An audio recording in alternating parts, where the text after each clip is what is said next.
یہ فیضان نظر تھا، یک مکتب کی کرامت تھی، سکھائے کس نے اسماعیل کو آداب فرزندی۔ بعد از الصلاۃ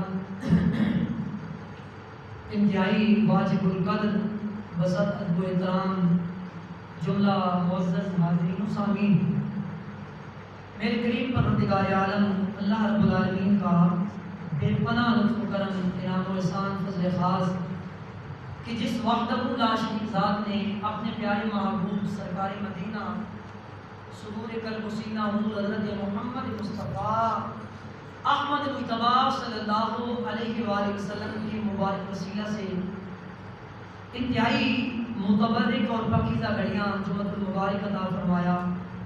دعا ہے اللہ رب العالمین حق اور سچ بیان کر کے ہم سب کو اس میں ان کی توفیق عطا فرمائے۔ سامعین محترم، ماہ ذوالحج شریف کی آمد ہے۔ اللہ رب العالمین نے اس ماہ مقدس کے ساتھ دو خوبصورت عبادتوں کا اختصاص فرمایا ہے۔ دو خوبصورت عبادتوں کو اللہ رب العالمین نے اس ماہ مقدس میں رکھ دیا۔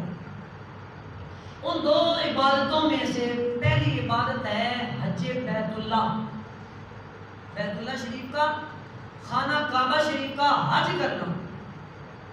اس عبادت کو بھی اللہ رب العالمین نے اس ماہ مقدس میں رکھا۔ اور دوسری عبادت وہ کون سی ہے جی؟ قربانی کرنا۔ بولیے کون سی؟ قربانی۔ یہ دونوں عبادتیں، ان دونوں کو اللہ رب العالمین نے اس ماہ مقدس میں رکھا ہے۔ جہاں تک بات اس کے پہلے عشرے کی ہے، پہلے 10 دنوں کی ہے، بڑی فضیلت ہے۔ اس حوالہ سے اللہ رب العالمین نے اپنی پاک کلام قرآن مجید فرقان حمید کے پارہ نمبر 30 سورہ فجر میں ارشاد فرمایا والفجر ولیال عشر، فرمایا مجھے قسم ہے فجر کی، ولیال عشر، اور 10 راتوں کی۔ کس کی بولیے بلا؟ فجر کی اور 10 راتوں کی۔ مفسرین نے لکھا یہ 10 راتیں جو ہے نا، ان 10 راتوں سے مراد ذی الحجہ شریف کی پہلی 10 راتیں ہیں۔ اور ایک حدیث پاک میں آتا ہے کہ اللہ رب العالمین کے نزدیک کوئی اور زمانہ نہیں جو ذی الحجہ شریف کے 10 دنوں سے بڑھ کر ہو جس میں عبادت کی جائے۔ بالفاظ دیگر ان 10 دنوں میں کی جانے والی عبادت اللہ رب العالمین کے ہاں سب دنوں سے بڑھ کر عبادت کرنے سے افضل ہے۔ اور جہاں تک بات اس کی راتوں کی ہے، حدیث پاک میں آتا ہے ہر رات میں عبادت کرنا شب قدر کی عبادت سے بڑھ کر، آپ کہہ دیجئے سبحان اللہ۔ شب قدر میں 1000 مہینوں سے بڑھ کر جو فضیلت ایک رات کی، اس رات کا پھر کمپیریزن، موازنہ اور مقابلہ ان 10 راتوں سے کیا جا رہا ہے۔ تو یہ جو 10 دن ہیں بڑی برکتوں والے، بڑی عظمتوں والے ہیں۔ ان دنوں میں کوتاہی نہیں کرنی چاہیے، نماز پنجگانہ باجماعت ادا کرنی چاہیے، تلاوت قرآن کرنا چاہیے، ذکر اذکار کثرت سے کرنا چاہیے، اس کے بعد صلاۃ و سلام کی پابندی کرنی چاہیے، صدقات و خیرات کی پابندی کرنی چاہیے، نوافل پڑھنے چاہیے۔ زیادہ سے زیادہ وقت جو ہے ان دنوں میں عبادت میں بسر ہونا چاہیے۔ اللہ رب العالمین نے جہاں تک بات حج کی ہے، تو گزشتہ ایک جمعہ ہماری کچھ نہ کچھ اس حوالے سے بات ہوئی تھی۔ پھر انشاءاللہ جب موقع ملے گا بعد میں حج شریف کے فضائل و مسائل عرض و قرآن حدیث کو عرض کروں گا۔ لیکن اب جو ضروری سمجھا وہ قربانی کے حوالے سے، آج قربانی کے مسائل پہ بات کرتے ہیں، اور انشاءاللہ زندگی نے وفا کی، بات تو ساری زندگی کی ہوتی ہے۔ اگلے جمعے پہ انشاءاللہ قربانی کے فضائل پہ بات کریں گے۔ اللہ رب العالمین نے پارہ نمبر 30 سورہ کوثر میں فرمایا کہ انا آتینا کل کوثر، ذرا پڑھیے نا، انا آتینا کل کوثر، اے میرے محبوب صلی اللہ علیہ وآلہ وسلم ہم نے آپ کو خیر کثیر عطا فرمایا۔ آسان ترجمہ، اے میرے محبوب ہم نے آپ کو ساری کائنات کا مالک بنا دیا۔ کہتے سبحان اللہ۔ ایک اور ترجمہ، انا آتینا کل کوثر، اے محبوب ہم نے آپ کو جو بھی دیا بے حد و بے حساب دیا۔ جو بھی دیا نا اس کی نہ کوئی حد ہے نہ کوئی حساب محبوب جب اتنا دے دیا، اگلی بات فصلی لربک وانحر، اے محبوب اب وفا کا تقاضا وفا ہے، ہم نے آپ کو بے حد بے حساب دیا ہے، بس آپ اب اپنے رب کی نماز پڑھا کریں اور قربانی دیا کریں۔ بس آپ کیا کیجئے، نماز پڑھیے اور قربانی کیجئے۔ اس میں بڑا ایک خوبصورت لطیف ایک نقطہ اور اشارہ ہے، وہ کیا ہے، جب مال اس مالک کی طرف سے مل جائے تو مال کے مل جانے پر اترانا یہ ظلم ہے، کبر یہ ظلم ہے، فخر یہ ظلم ہے، اور تکبر یہ ظلم ہے۔ مال کے مل جانے پر مال کے بعد جو خوبصورت شکل ہے ادائیگی کی وہ یہ ہے کہ اس کے رستے میں بصورت زکات، بصورت صدقہ، بصورت قربانی اس کے رستے میں لٹا دیا ہے۔ یہی حسن ہے، یہی بولیے کیا ہے، حسن نے فرمایا فصلی لربک وانحر، بس اے میرے محبوب آپ اپنے رب کے لیے نماز پڑھیے اور قربانی کیجیے۔ سوال یہ ہوتا ہے قربانی کیا ہے؟ حضرت زید بن ارقم سے مروی حدیث پاک، بخاری مسلم کی حدیث پاک، میرے کریم آقا صلی اللہ علیہ وآلہ وسلم آپ کے اصحاب نے عرض کی یا رسول اللہ ما هذه الاضاحی، یہ قربانی کیا ہے؟ میرے کریم آقا صلی اللہ علیہ وسلم نے بڑا خوبصورت جواب، میرے آقا نے فرمایا ھذا سنت ابیکم ابراہیم علیہ السلام۔ تو میں صحابہ پوچھتے ہوں یہ قربانی کیا ہے؟ میں تمہارے باپ جناب ابراہیم علیہ السلام کی سنت ہے۔ صحابہ کرام نے عرض کی یا رسول اللہ قربانی میں ہمارے لیے کیا ہے؟ تو میرے کریم آقا صلی اللہ علیہ وسلم نے فرمایا ہر بال کے بدلے میں نیکی ہے۔ پھر عرض کیا اللہ جو اون ہے اس میں ہمارے لیے کیا ہے؟ میں پھر سے قربانی ذبح کی، ہر بال کے بدلے میں نیکی مل گئی، جانور کی کھال اتار لی گئی، وہ کھال دے دی گئی، پھر کیا ہے؟ میرے آقا نے فرمایا پھر سے ہر بال کے بدلے میں ایک نیکی، یعنی دو مرتبہ، ایک مرتبہ جب ذبح کیا اور ایک مرتبہ جب اس کی کھال رائے خدا میں صدقہ کر دی، دو مرتبہ اللہ رب العالمین ہر بال کے بدلے میں قربانی دینے والے کو ہر بال کے بدلے میں اللہ ایک نیکی عطا فرما دیتا ہے۔ تو قربانی ہے کیا؟ کیا فرض ہے، واجب ہے، سنت ہے یا مستحب ہے؟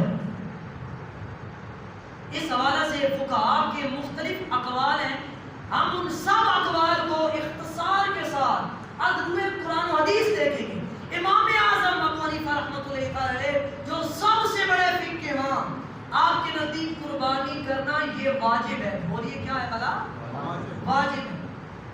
آپ کے جلیل القدر تلامذہ میں سے، آپ کے مایہ ناز شاگردوں میں سے کچھ شاگرد ایسے ہوتے ہیں اور اساتذہ کی، شیوخ کی نظریں ان پہ جمتی ہیں، یہ میرا وہ شاگرد ہے جس میں مجھے کیا ہے، مان ہے، ناز ہے، فخر۔ امام اعظم حنیفہ رحمۃ اللہ علیہ آپ کو جن دو شاگردوں پہ مان، ناز اور فخر تھا، جنہوں نے سارے کا سارا علمی ورثہ امام اعظم حنیفہ کا وہ اس امت تک پہنچایا، وہ دو بڑے آپ کے شاگرد تھے جو آپ کے شاگرد تھے لیکن امت کے امام تھے۔ ایک کا نام امام محمد تھا، ایک کا نام امام یوسف تھا۔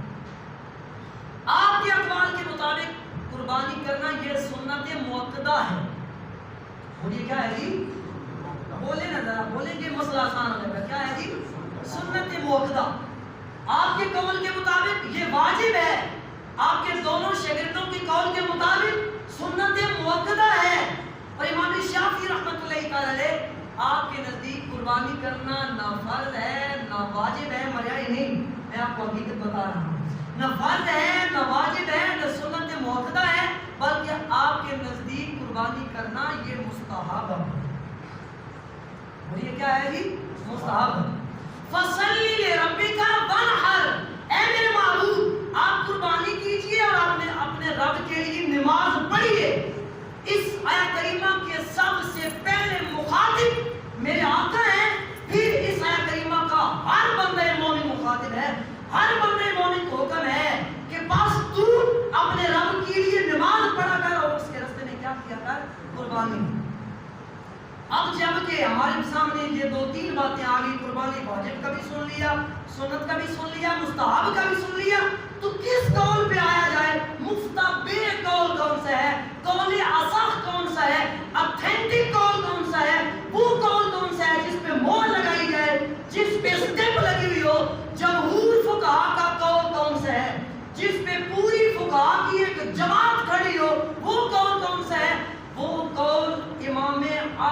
ابو حنیفہ رحمۃ اللہ تعالی علیہ آپ کا قول ہے، آپ نے فرمایا قربانی واجب ہے. نیچے سینکڑوں نہیں، ہزاروں نہیں، لاکھوں علماء اور ہزاروں فقہاء نے اسی پہ فتویٰ دیا قربانی کیا ہے؟ واجب ہے. بولیے کیا ہے جی؟ مستحب، سنت، اور کیا ہے جی؟ واجب ہے. امام اعظم حنیفہ رحمۃ اللہ تعالی علیہ آپ کے فتوے کے مطابق اسی پہ دیگر بعد میں آنے والے فقہاء نے اجماع کیا. حضرت عبداللہ بن عمر سے مروی حدیث پاک قربانی کیوں نہ واجب ہوتی، امام اعظم حنیفہ کے دلائل کیا ہیں، میں ایک دو تین صرف عرض کرتا ہوں. حضرت عبداللہ بن عمر فرماتے ہیں رضی اللہ تعالیٰ عنہ، سنن ابی داؤد شریف کے حدیث پاک آپ فرماتے ہیں کریم کونین حضور حضرت محمد مصطفیٰ احمد مجتبی صلی اللہ علیہ وآلہ وسلم آپ نے 10 سال تک لگاتار بلا تفریق بلا انقطاع 10 سال تک لگاتار میرے آقا نے قربانی دی. آپ کہہ دیجیے سبحان اللہ. 10 سال تک لگاتار بغیر رکاوٹ کے، بغیر وقفے کے، بغیر انقطاع کے جو 10 سال لگاتار عمل کیا ہو وہ عمل وجوب پہ دلالت کرتا ہے. میرے آقا نے کتنے سال قربانی دی؟ 10 سال لگاتار قربانی دی. اس لیے امام اعظم حنیفہ کا فتویٰ کیا؟ قربانی واجب ہے. دوسری دلیل میرے کریم آقا صلی اللہ علیہ وآلہ وسلم حجۃ الوداع کے موقع پر خطبہ ارشاد فرما رہے تھے اور مقام تھا میدان عرفات. عرفات کے میدان میں میرے کریم آقا صلی اللہ علیہ وسلم نے خطبہ ارشاد فرمایا. دوران خطبہ میرے آقا نے ارشاد فرمایا، اے میرے صحابہ، یہ جو 10 ذی الحجہ ہے نا، 10 ذی الحجہ، اس دن کو خوشی منانا اس کا اللہ رب العالمین نے مجھے حکم دیا. اس 10 ذی الحجہ کو اللہ رب العالمین نے میری امت کے لیے عید کا دن قرار دیا. پھر ایک اور دوسری حدیث پاک میں میرے کریم آقا صلی اللہ علیہ وسلم ارشاد فرمایا، اے میرے صحابہ، ہر سال قربانی 10، ہر سال قربانی ہر گھر پہ واجب ہے. ہر سال بھی ہے اور ہر گھر پہ بھی ہے.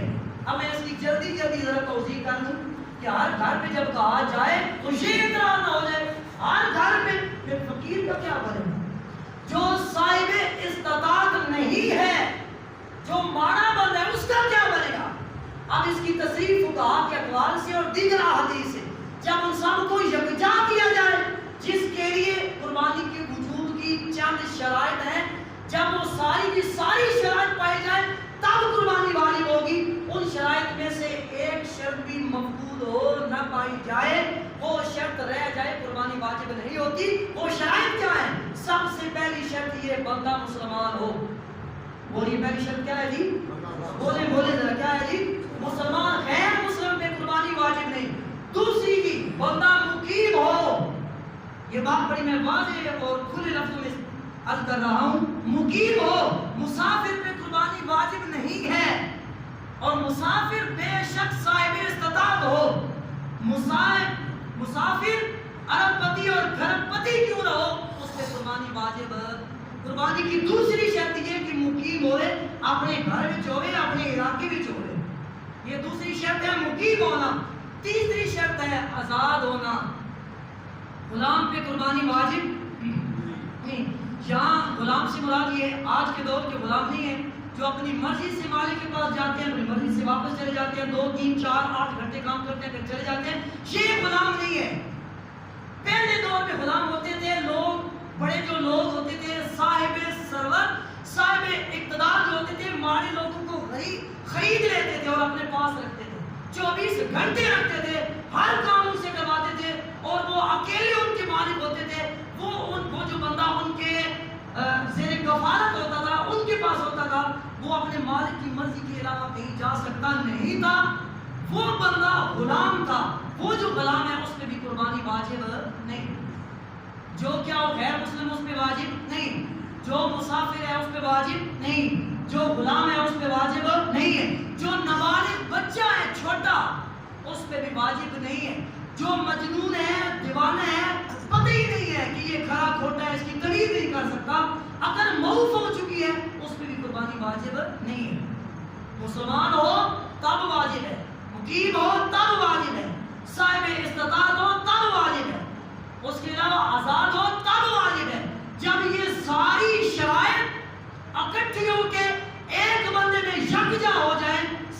نصاب بھی ہے، مسلمان بھی ہے، عاقل بھی ہے، بالغ بھی ہے، آزاد بھی ہے، مقیم بھی ہے، جب یہ ساری شرائط ایک بندے میں مجتمع ہو جائیں، اکٹھی ہو جائیں، تب قربانی واجب ہوتی ہے۔ ان سب میں سے عاقل بھی تھا، بالغ بھی تھا، اس کے علاوہ آزاد بھی تھا، صاحب استطاعت بھی تھا، یہ سب تھی لیکن تھا مسافر، قربانی نہیں ہوئی۔ یہ ساری شرائط تھی لیکن غلام تھا، پھر بھی نہیں۔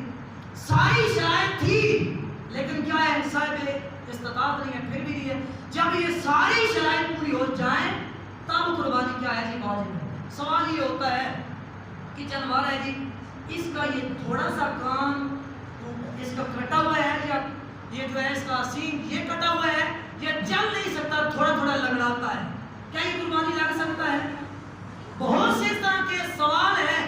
سب سے پہلی بات یہ، جب یہ سوال لے کر ہم قرآن مجید کی طرف سے جائیں نا، تو قرآن مجید سے دو جگہوں سے ہمیں صدا آتی ہے کہ مال میرے راستے میں دیا جائے، اور ایسا مال ہو جس میں نقائص ہی نقائص ہو، جس میں عیوب عیب ہی عیب ہو، وہ میرے راستے میں دے رہے ہو۔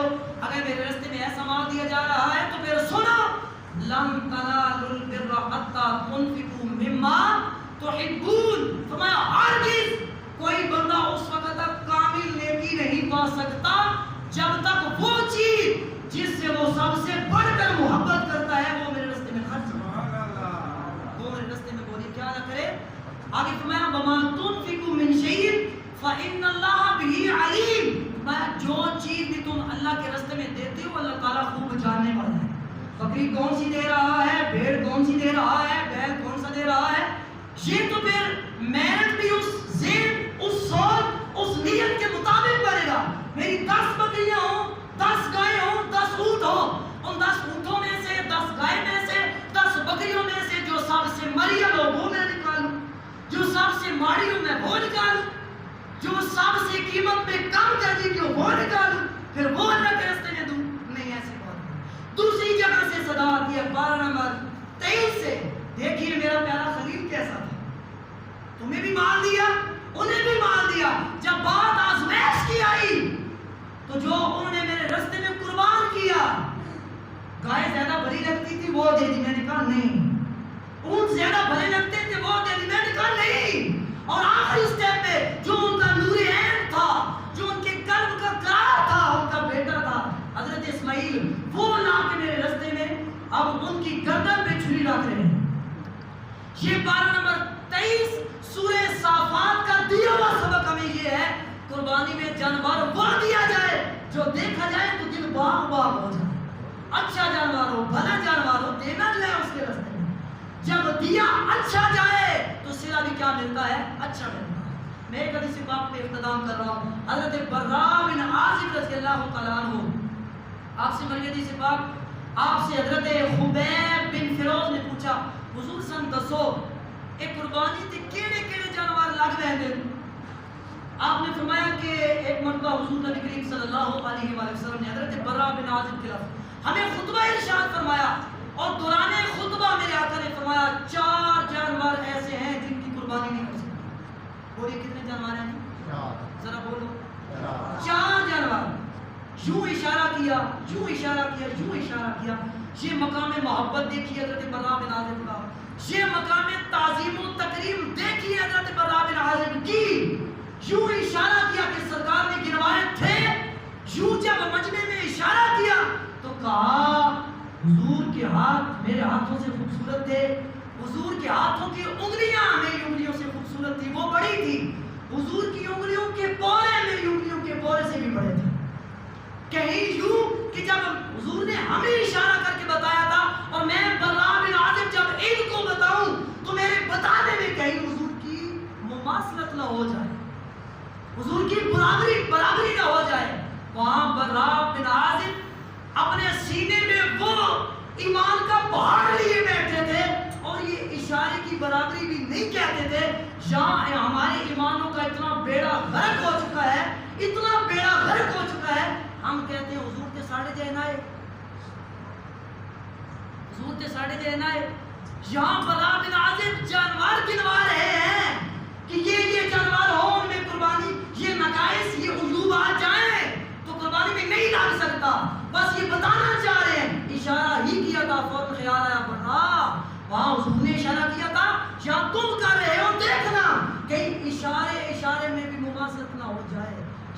محبت، یہ تھا ایمان، یہ تھی تعظیم، یہ تھی تقریب۔ اگر اس کی مطابقت میں، اس کی اتباع میں ایمان ہے تو پھر سارے بھلے ہیں، پھر سلے ہی سلا ہے، پھر کامیابی ہے۔